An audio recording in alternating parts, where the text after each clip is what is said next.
And while many of those quoted power outputs do seem feasible, there are some that are frankly hilarious. So in this video, I'm going to look at what a lumen is, whether that actually matters in terms of bike lights in the real world, just how realistic some of these numbers are, and whether you should take a punt on one of these cheap Cree LED lights.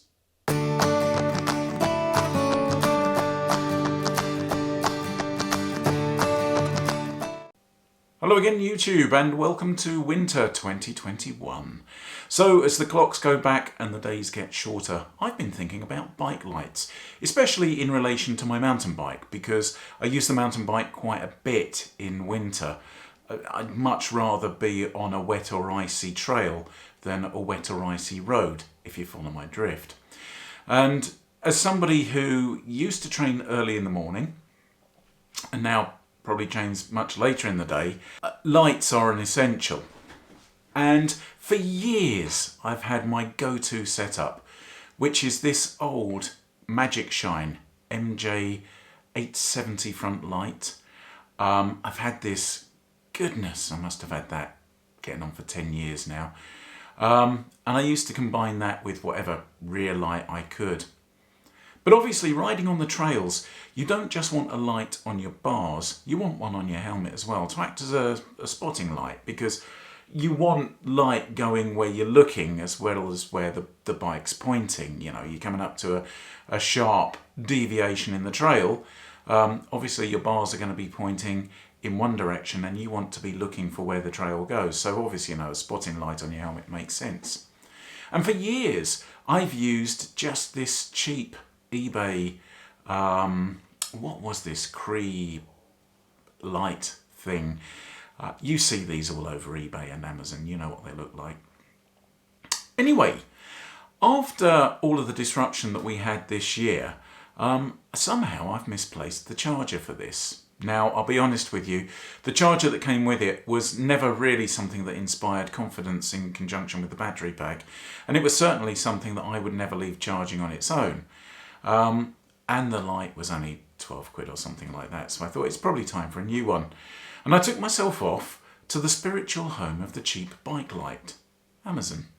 Now, you only have to spend a few minutes perusing Amazon or eBay to know that some of these lights are boasting huge lumen numbers. And while many of those quoted power outputs do seem feasible, there are some that are frankly hilarious. So in this video, I'm going to look at what a lumen is, whether that actually matters in terms of bike lights in the real world, just how realistic some of these numbers are, and whether you should take a punt on one of these cheap Cree LED lights. Let's begin with the whole lumen thing, because that's a real headline statistic when you're talking about bike lights. I guess it's obvious to say that we all get it's a measure of light output, and indeed it is. But the key thing there is output. You could think of it as a theoretical measurement of the potential brightness of the LED inside the bike light. Essentially, it's a bit like a horsepower number for lights. But having a number for the potential brightness of that thing really is only part of the story. What's more important to know before you bungee this thing to your bars and send it is how much usable light it's going to give you, how much of the trail or road in front of you that's going to light up, and how long it's going to do that for. Now, here's an important distinction to make. The lumen number doesn't always correlate directly to power consumption. Okay, it figures that the more lumens you create, the more power you absorb, but there are a ton of factors that will impact the light's runtime, such as the efficiency of the LED itself, and how well the supporting circuits are designed. So if duration's your thing, then personally, I'd go looking for battery capacity before light output. And the lumen number doesn't tell you anything about how much light actually hits the road or trail, and how that light's dispersed. Here's an example. So this is my Garmin Varia UT800 front light. So that's a front light made by Garmin, rated at 800 lumens, and I've got no reason to doubt that they are pretty much spot on with that. So that's what your 800 lumen front light looks like. let me take this reel of tape, a little piece of which I've got attached to the top of the light, and let me stick that over. There you go. That is still an 800 lumen light. Nothing actually changed. The light is 800 lumens. So a number of things all work together to make your bike light good or bad. They are in no particular order. The type of LEDs it uses, the design and quality of the reflectors that they sit in, the design and quality of the optical elements, such as the lens cover glass, etc. The efficiency of the electronics, thermal efficiency. These things get really hot, and battery capacity. Hell, even the angle you mount it at on your bars. So, given that the lumen number in these product listings doesn't tell you much about useful light output and how useful it's going to be on your bars, why do sellers seem to give so much weight to it in their description? Well, firstly, the lumen is a standardised measure for the potential brightness, so is at least some kind of benchmark to work from when you're comparing products. And in a world where all sellers respected that, this would be a good thing. But alas, the guys pulling lumen numbers out of their butts just to enhance their product description has done for the humble lumen what subprime lenders did for the prestige of holding a gold or platinum card during the 1990s. Secondly, I guess they rely on the fact that not many people hitting the buy now button actually know what that number really means. They simply know or perceive that bigger is better. I guess it's also true that not many of their customers are going to measure the output, so they're never going to be challenged on these ropey and outrageous claims. And finally, I guess it's because, well, we let them.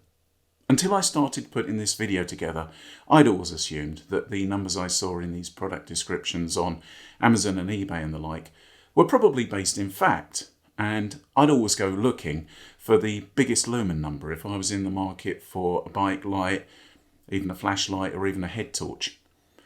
So, is there anything that you can do to avoid getting ripped off? Well, I guess there is. Here are my top tips. Firstly, look for the LED spec in the advert and then check that out with the manufacturer specs. It's almost always going to be a Cree LED, with popular types being XML-T6, XML-U2, XPG, etc. A quick trip to the Cree Incorporated website lets you pull down everything you need to know about potential power output.